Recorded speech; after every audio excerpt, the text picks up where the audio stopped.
behaviors, attitudes, and techniques needed to succeed, Sandler had a winning combination. It all boils down to a flexible, conversational sales model that doesn't require you to memorize a tight script, which is useless anyway. These days, I call the Sandler selling system a sales GPS. It gets you where you need to go. David believed that salespeople are made, not born. He believed that we don't have to have an extrovert personality to succeed in professional sales, and he proved that with his own example. He believed we can continually shape how we proceed and how we interact with customers throughout our careers, that we don't have to get stuck in a comfort zone. Last but not least, he believed that sales is a science, not an art form, that there are clear causes and effects. I had the distinct privilege and honor of knowing David Sandler from 1986 until his passing in 1995.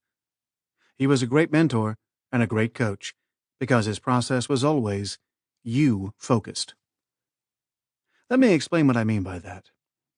Traditional sales processes have always been focused on the products, the services, the features, and the benefits. A salesperson could spend countless hours searching for unique selling points and areas of differentiation from the competition, advantages that might be so subtle that only a sophisticated product specialist would notice them. From the prospects' and customers' points of view, most of the vendors were very close to each other, or even identical. David challenged us to focus not on the product or service being sold, but on the other person in the conversation, on the prospect, on the you. He wanted us to figure out what people's issues were. He wanted to know what the gaps were between where prospects are and where they want to be. He wanted to know how the prospect wanted to buy. At the same time, he taught us how to maintain the prospect's self-esteem. He showed us how to make people feel protected and safe in sharing information that they might not have thought of before, or that they hadn't planned on sharing openly with somebody whom they had just met. He maintained the self-esteem of his own employees in just the same way. There were 3 traits of David's that made it easy to work for him and operate within his culture. First and foremost, David was selfless, a word that is probably used too much these days, but it's the only one that accurately describes him. As a coach and mentor, and of course as a salesperson, he never focused on himself. He was all about focusing on others, and he did that while being quite soft-spoken.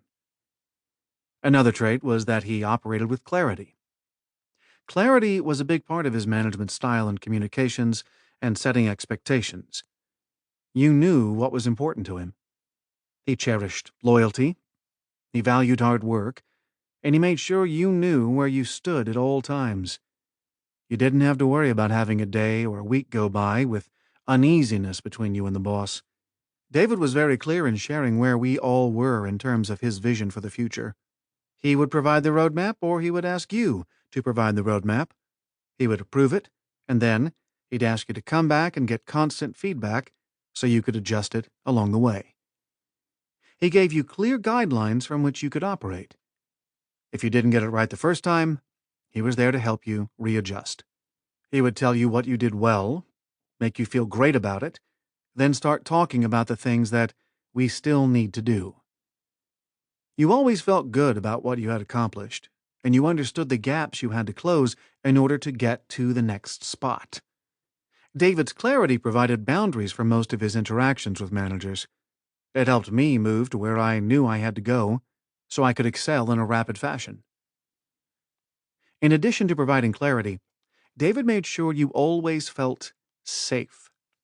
That was his third remarkable trait.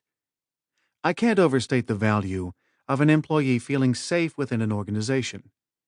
Safety allows people to thrive on the things they do well, and it lets them focus on doing the things that need to get done.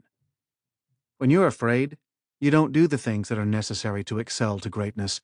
You hold back, you're hesitant, you second-guess yourself. The safety that David provided was through what he called the 2 P's, standing for protection and permission. He would protect you. He would make sure that you knew you were safe, as long as you were operating within the boundaries that you had agreed to.